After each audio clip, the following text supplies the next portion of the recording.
Shabbat Shalom to all my friends in SW3 and beyond. This week, Sidra Vayigash is the culmination, is the actual ending and yet the beginning. This is where, at the very beginning of the Sidra, Judah, who has taken over control as the head of the tribes, tells Joseph, who he still doesn't recognize, just thinking he is the viceroy of Egypt, telling him, enough.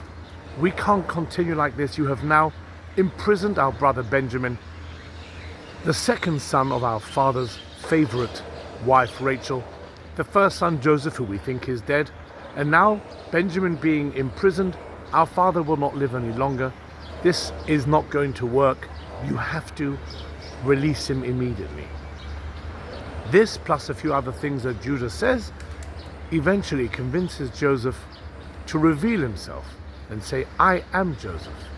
And the next words he says are, Ha'od Avi Chai. Is my father still alive? It's a very interesting question. Is the first thing that he's going to ask.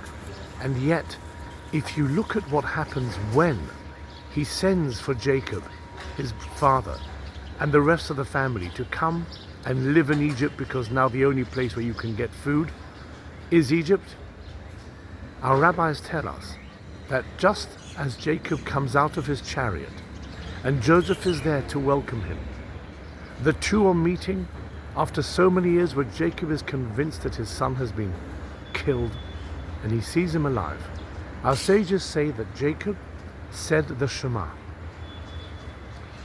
covered his eyes and said the Shema, a prayer we say, the prayer that every one of us knows, Shema Yisrael, Adonai Eloheinu, Adonai Echad. Why? And the answer is so simple. Because at the end of the day, our emotions, when they're running high, and nowadays so many emotions are running high, when there's good news or bad news, we have to understand that we are still the people of the Lord.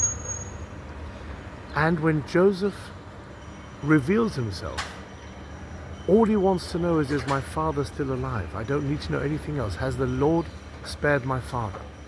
And all Jacob needs to know when he sees Joseph, he needs to repeat to himself, Shema Yisrael. In any situation, as long as we recognize that we are God's people, Hashem Elokeinu, Hashem Echad, then whatever is happening, we know we're being led by the one above. Good Shabbos.